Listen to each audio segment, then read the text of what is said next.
Hello everyone, welcome to ClassFix Academy. So থাম্বনেলত মই যেনেকৈ লিখিছোঁ 2026ত এডিআৰই পৰীক্ষা হ'ব নে নাই সেই সম্পৰ্কে বাৰু মই আলোচনা কৰিম। তাৰ আগতে কিছু কথা আপোনালোকৰ লগত পাতিম। তাৰ বাবে মই এতিয়া ৰাতি 11:10 বাজিছে। চ' 11:10ত মই ভিডিঅ'টো ৰেকৰ্ড কৰি আছোঁ। বেচিকেলি মই ডিনাৰ কমপ্লিট কৰি বিচনাত উঠিছোঁহে শুবলৈ। চ' কিন্তু এটা কথা মই চিন্তা কৰি আছোঁ। ৰাতিপুৱা কথাটো বাৰু চিন্তা কৰিছোঁ, আজি দেওবাৰ আছিলে, অলপ ফ্ৰী আছিলোঁ, তেতিয়া মই কথাখিনি চিন্তা কৰিছোঁ। কিন্তু এতিয়া বিচনাত অহাৰ পিছৰে পৰা কথাটো মোৰ আকৌ মূৰত আহিছে। কথাটো বেচিকেলি হ'ল যে ইমান ষ্টুডেণ্টে প্ৰিপাৰেশ্যন চলাই আছে আমাৰ ক্লাছফিক্স একাডেমীৰ লগতে হওক বা বাকী প্লেটফৰ্মত হওক বা ছেল্ফ ষ্টাডিৰ লগতে হওক, ষ্টুডেণ্টবিলাকে যেনেকৈ প্ৰিপাৰেশ্যন চলাই আছে। আমাৰ অফলাইন বেটছতো ষ্টুডেণ্টবিলাক আহি আছে, ইমান দূৰৰ পৰা ষ্টুডেণ্টবিলাক আহি আছে। মৰ্ণিঙত 7:45 পৰা মই ক্লাছ দিওঁ, তেওঁলোকে 7:30 মানতে আহি ৱেইট কৰি থাকে ক্লাছৰ সন্মুখত। চ' তেওঁলোকৰ যি আশা, তেওঁলোকৰ যি ড্ৰিম, তেওঁলোকৰ যি হোপ, সেইটো বাৰু 2026ত ফুলফিল হ'ব নে নাই, বা ইমান ষ্টুডেণ্টে যি আশা কৰি আছে, চব ষ্টুডেণ্টে ৰিক্ৰুইটমেণ্ট পাব নে নাই, বা কি হ'ব তেওঁলোকৰ ভৱিষ্যত। চ' এইটো লৈ বহুত আজি মোৰ চিন্তা হৈ আছিলে। চ' সেইবাবে মই ভিডিঅ'টো বেচিকেলি আজি ৰেকৰ্ড কৰিব ওলাইছোঁ। মোবাইলতে মই ৰেকৰ্ড কৰি আছোঁ। ইয়াতে ষ্টুডিঅ'ত মই নাই। চ' ঘৰতে মই মোবাইলতে ৰেকৰ্ড কৰি আছোঁ। চ' বেচিকেলি ইয়াতে কথাটো মোৰ হ'ল যে এতিয়া চাওক, এডিআৰই হওক বা আছাম পুলিচ হওক বা জিটি হওক বা LP UP ৰিক্ৰুইটমেণ্টে হওক, বেচিকেলি আপকামিং সময়ত যদি ধৰক 2026ত বা 2027ত যদি ডাঙৰ মাছ লেভেলৰ ৰিক্ৰুইটমেণ্ট নহয়, তেতিয়াহ'লে কিন্তু বহুত এনেকুৱা ছাত্ৰ ছাত্ৰী আছে যিসকলে হতাশাত ভুগিব লগা হ'ব। চ' মই ইমান ষ্টুডেণ্টক পাই আছোঁ আজিকালি, বেছিকৈ অফলাইনত পাই আছোঁ, অনলাইনতো আছে বাৰু, যে তেওঁলোকে যিটো কাম কৰিব নালাগে সেই কামটো কৰি আছে। যিটো কামত তেওঁলোকৰ একেবাৰে মন নাই, একেবাৰে তেওঁলোকৰ সেই কামৰ প্ৰতি কোনো ইণ্টাৰেষ্ট নাই, সেই কামটো কৰিব লগা হৈ আছে জাষ্ট বিকজ অফ কিছু টকাৰ কাৰণে। সংসাৰটো চলাব লাগে বা ঘৰটো চলাব লাগে বা নিজৰ খৰচটো মেইনটেইন কৰিব লাগে, তেনেকুৱা আমি বহুত ষ্টুডেণ্ট পাই আছোঁ। চ' এতিয়া মই স্পেচিফিক কাৰো নাম নকওঁ, কিন্তু এনেকুৱা বহুত ষ্টুডেণ্ট মই পাই আছোঁ যে ধৰক ডিগ্ৰী পঢ়ি আছে, তাৰ মাজতে কাম কৰি আছে, তাৰপিছত ধৰক ডিগ্ৰী কমপ্লিট কৰিলে এতিয়া প্ৰাইভেট হয়তো টিউশ্যন কৰি আছে বা প্ৰাইভেট স্কুলত কাম কৰি আছে, বা যিকোনো প্ৰকাৰে ধৰক মেইনটেইন কৰি আছে আৰু ফেমিলিটো বা নিজকে চলাই আছে। এনেকৈ আৰু কিমান দিন নচলিব? চ' এইটো মোৰ ডাঙৰ এটা চিন্তা হৈ আছে। চ' আপোনালোকেও নিজৰ মতামতটো মোক জনাবচোন যে আপোনালোকেও এনেকুৱা ভাবিছেনে নাই, বা আপোনালোকৰ এনেকুৱা ভৱিষ্যত লৈ চিন্তা হয়নে নাই। চাওক, ইকনমিক্সৰ ফালৰ পৰা যদি আমি চাব যাওঁ, তেনে ক্ষেত্ৰত লং টাৰ্মত আনএমপ্লয়মেণ্ট নাথাকে। চ' চবে কিবা নহয় কিবা এটা কাম কৰে।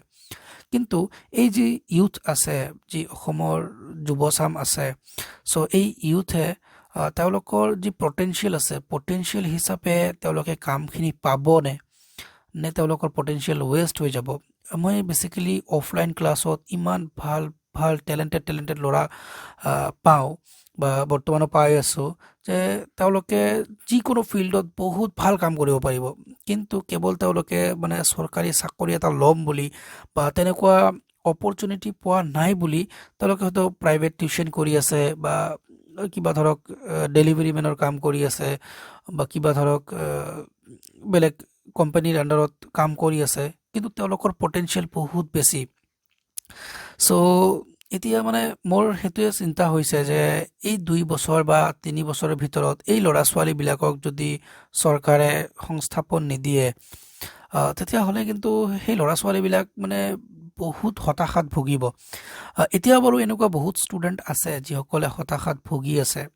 ধৰক এতিয়া আপোনালোকৰ প্ৰায় 1,60,000 মানৰ এপইণ্টমেণ্ট হ'ল, কিন্তু এতিয়া 1,60,000 মানৰ বাহিৰতো বহুত এনেকুৱা ষ্টুডেণ্ট আছে, বহুত এনেকুৱা টেলেণ্ট আছে যিবিলাক বেচিকেলি যিকোনো ফিল্ডতে বহুত ভাল কৰিব পাৰিব, কিন্তু এটা চৰকাৰী চাকৰিৰ আশাত তেওঁলোকে বহি আছে বা তেওঁলোকে নিজৰ টাইম বা এফৰ্টটো ৱেষ্ট কৰি আছে।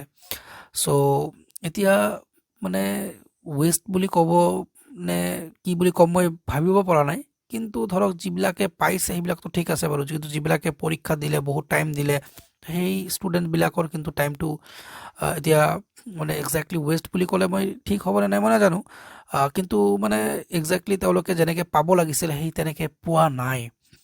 চ' সেইটো লৈ মোৰ বিৰাট এটা মানে চিন্তা হৈ আছে আজি।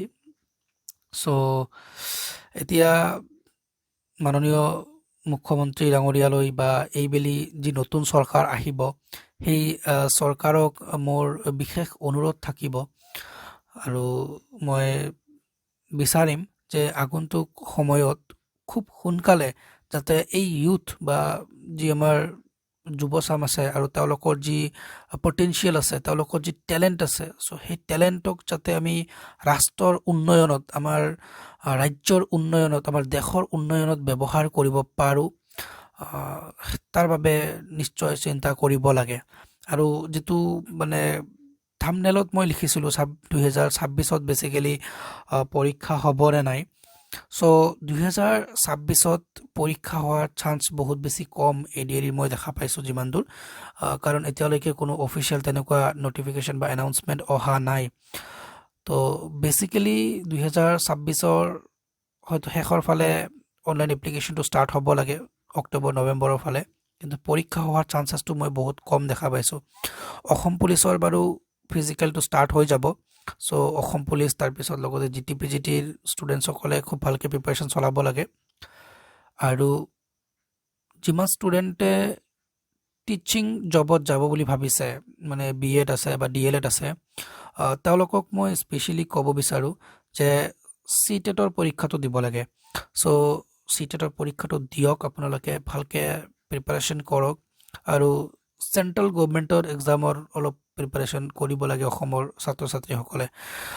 চেণ্ট্ৰেল গভৰ্ণমেণ্টত বহুত ভাল ভাল জব আছে, আৰু মানে মই যেনেকৈ ষ্টুডেণ্টবিলাকক পাইছোঁ, যিমান টেলেণ্টেড ষ্টুডেণ্টক মই পাইছোঁ, চ' অবভিয়াছলি তেওঁলোকে চেণ্ট্ৰেল পৰীক্ষাবিলাকতো খুব ভাল এটা পাৰফৰ্মেঞ্চ দেখাব পাৰিব।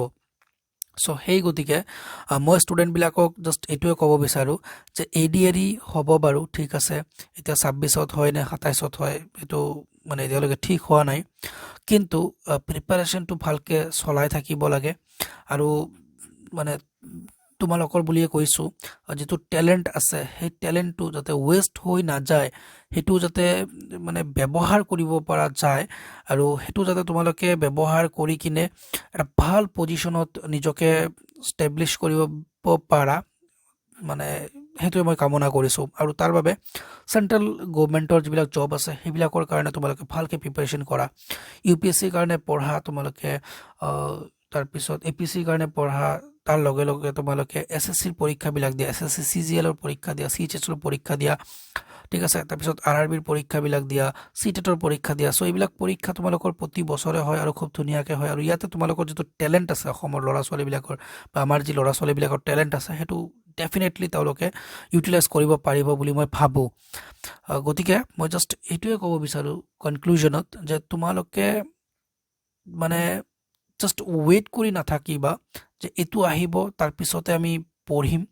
চ' পঢ়া ভালকৈ, যিটো এক্সাম আগত আহিব সেইটো এক্সামকে টাৰ্গেট কৰি তোমালোকে মানে পঢ়িবা বা প্ৰিপাৰেশ্যন কৰিবা, মানে অ'ভাৰঅল এনেকৈ প্ৰিপাৰেশ্যন কৰা যে যিটো এক্সামতে বহো সেইটো এক্সামত যাতে ক্লিয়াৰ হৈ যায়। চ' বেচিকেলি তোমালোকৰ কম্পিটিটিভ এক্সামৰ প্ৰিপাৰেশ্যনত মেথছ এণ্ড ৰিজনিং পঢ়িব লাগে, GS পঢ়িব লাগে, ইংলিছ পঢ়িব লাগে। এই 4টা ছাবজেক্টত যদি তোমালোকে ভালকৈ মানে শিকিব পাৰা বস্তুখিনি, মানে বেচিকৰ পৰা এডভান্স লেভেললৈকে যিকোনো এক্সাম ক্ৰেক কৰিব পাৰিবা, ঠিক আছে। তো যি কি নহওক, তোমালোকক লৈ মোৰ বহুত আজি মানে চিন্তা হৈ আছিলে, তোমালোকৰ মানে কি হ'ব নহ'ব, পৰীক্ষা কেতিয়া পাতিব নাপাতিব। চ' ইমান কষ্ট কৰি আছা, মৰ্ণিং ৰাতিপুৱা ইমান মানে সোনকালে ইমান দূৰৰ পৰা তোমালোকে আহি আছা, ইমান এফৰ্ট দি আছা, চ' বহুত মানে চিন্তা হৈ আছিলে। চ' গতিকে মই ভিডিঅ'টো তোমালোকক বনালোঁ। এনিৱে প্ৰিপাৰেশ্যন চলাই থাকা, আৰু ডেফিনেটলি তোমালোকৰ ভাল হ'ব আৰু অলপ কষ্ট কৰি যোৱা, কষ্টৰ ফল সদায় ভাল হয়। চ' অল দ্য বেষ্ট, ভালকৈ প্ৰিপাৰেশ্যন চলাই যোৱা আৰু আপকামিং যিটো পৰীক্ষাই মানে আহক সেইটো পৰীক্ষাই দিবা তোমালোকে, ঠিক আছে। All the best, bye bye, take care.